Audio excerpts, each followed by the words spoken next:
नमस्कार। टपक टपक नानी चैनल पर आपका स्वागत है।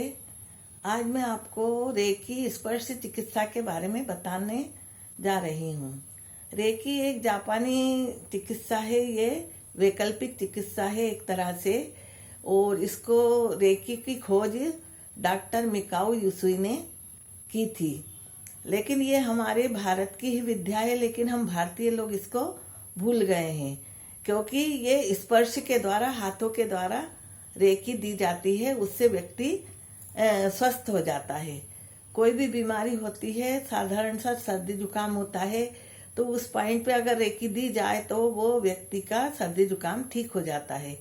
तो ये डॉक्टर मिकाओ यूसुई ने इसकी खोज की थी।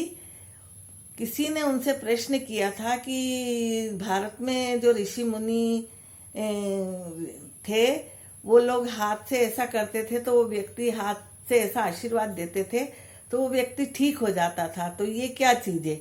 तब उन्होंने कॉलेज में जो नौकरी करते थे, सर्विस करते थे, तो उन्होंने वो नौकरी छोड़ी और फिर इस विद्या की खोज में निकल गए। तो जगह जगह गए, उन्होंने भारत भी आए थे और जगह जगह गए, उनको इसका प्रश्न का उत्तर नहीं मिला। फिर वो जापान में एक कुरियामा पर्वत है, वहां पर जाकर उन्होंने 21 दिन तक तपस्या की।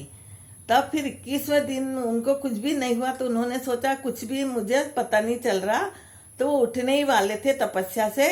इतने में उन्हें क्या दिखा कि सूरज की तरफ से, जहां से सूर्य उगता है, वहां से सूरज की तरफ से एक लाल गोला बहुत बड़ा उनकी तरफ आ रहा है।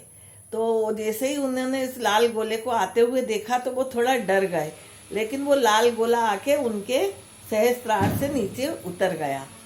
अब वो 21 दिन के बाद फिर वो नीचे उतरे कुरियामा पर्वत से, तो जल्दी जल्दी उतरने लगे।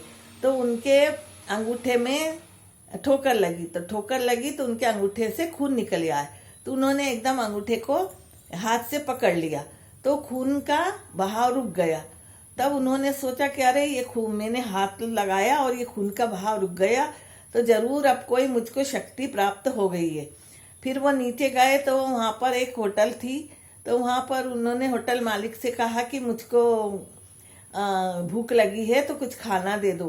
तो होटल मालिक ने सोचा कि ये वहां से तपस्या करके आए हैं, इसलिए इनके लिए कुछ ताजा बना देता हूँ। लेकिन उन्होंने कहा नहीं, जो भी रखा है बासी वही दे दो। तो उन्होंने वो बासी भोजन ही करा, और बासी भोजन करने के बाद भी उनको कुछ भी नहीं हुआ।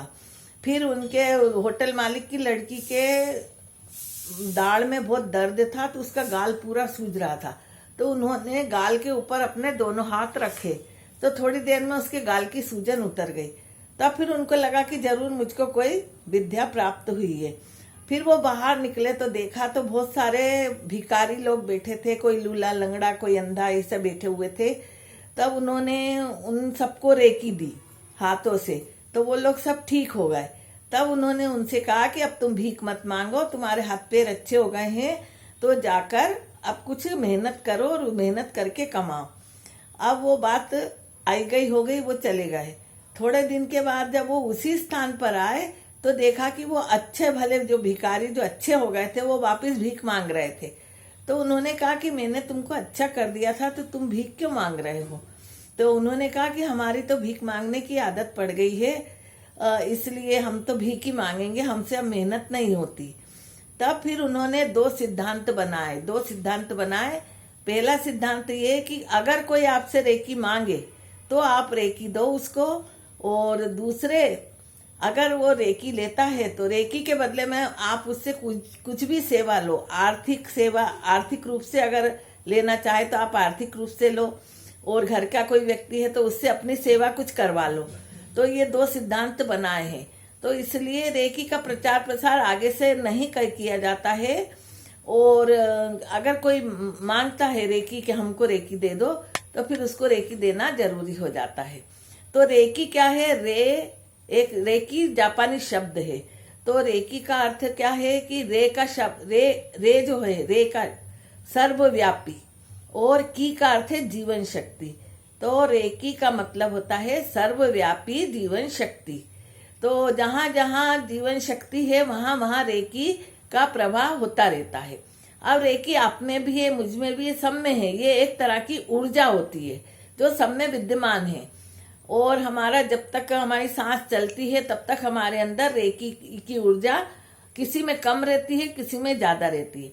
लेकिन अगर रेकी हम सीख लेते हैं, रेकी का एट्यूनमेंट कर लेते हैं, शक्तिपात जो जो रेकी मास्टर हमको देते हैं, तो उसमें क्या होता है कि हमारे सहस्त्रार से वो उस अंदर रेकी उतार देते हैं और ये सहस्त्रार चक्र जो होता है ये खुल जाता है और हमारी रेकी का प्रभाव फिर बाहर भी होने लगता है। तो जैसे जैसे हम कहीं जाते हैं, जैसे आपने रेकी सीखी है तो आप कहीं जाएंगे और कहीं अच्छी जगह जाएंगे, मंदिर जाएंगे, मस्जिद जाएंगे, या कहीं भी आपके जो इष्ट देव है जहाँ पर आप उपासना करने जाएंगे, तो वहाँ जैसे ही आप सर झुकाएंगे वैसे ही वो जो शक्ति है, ईश्वर की जो शक्ति है, वो आपके अंदर से और ज्यादा अंदर प्रवेश करेगी। तो इससे क्या होगा कि रेकी आपको अधिक से अधिक इसकी रेकी मिलेगी। रेकी में 3 डिग्री होती है। एक पहली डिग्री जो देते हैं उसमें हम स्वयं अपने आप का इलाज कर सकते हैं, दूसरों का इलाज कर सकते हैं, पर किसी को रेकी सिखा नहीं सकते। और जो सेकंड डिग्री होती है उसमें डिस्टेंस रेकी बताते हैं, उसमें कुछ सिंबल सिखाए जाते हैं हमको और वो सिंबल हमारे अंदर भी डाले जाते हैं। तो उन सिंबल के द्वारा हम डिस्टेंस रेकी, आप कहीं भी हो, कहीं भी कितनी भी दूर बैठे हो, तो हम यहाँ से अगर किसी मरीज को रेकी देंगे तो वो मरीज अच्छा हो जाएगा, पर उस समय उसका वहाँ लेटना जरूरी रहता है। तो रेकी से सेकंड डिग्री से बहुत फायदे होते हैं। इसमें डिस्टेंस रेकी होती है, इसमें मनोकामना, अपनी विश भी पूरी करने के लिए एक रेकी बॉक्स होता है, उसमें आप अपनी विश रखकर अगर आप सेकंड डिग्री से सिंबल का प्रयोग करके अगर आप रेकी देंगे तो आपकी मनोकामना भी पूरी होगी। और उन्होंने जहाँ मैं रेकी सीखने गई थी तो उन्होंने ये बताया कि जितना आप ज्यादा अपने आप को रेकी दोगे, दूसरों को रेकी दोगे, तो आपकी पावर बढ़ती जाएगी। तो वो दूसरा व्यक्ति भी अच्छा होगा और हमारी भी पावर और बढ़ेगी। लेकिन अगर आपने रेकी नहीं सीखी है तो आप देखा देख अगर हाथ से किसी को रेकी दोगे, ऐसे हाथ रखोगे किसी पे, तो वो व्यक्ति अच्छा तो हो जाएगा लेकिन आपकी ऊर्जा उसके अंदर चली जाएगी और आपकी ऊर्जा कम हो जाएगी। तो रेकी सीखना इसके लिए बहुत जरूरी है, एट्यूनमेंट लेना जरूरी होता है। तो किसी भी रेकी मास्टर से आप रेकी ले सकते हैं। तो सेकंड डिग्री में भी हम किसी को सिखा नहीं सकते, केवल सेकंड डिग्री का एक और अधिक उपयोग कर सकते हैं। और सेकंड डिग्री में अगर किसी ने टोना टोटका, तंत्र, मन, मारण, मोहन, उच्चाटन, वशीकरण किया हो तो उसका भी हम तोड़ निकालते हैं। उस सिंबल का प्रयोग करके उस व्यक्ति को अगर उसका सुरक्षा कवच बनाते हैं तो उसका सारा जो अंदर से किसी ने किया है नजर टोक, वो सब निकल जाती है। ये सेकंड डिग्री में हमें सिखाया जाता है।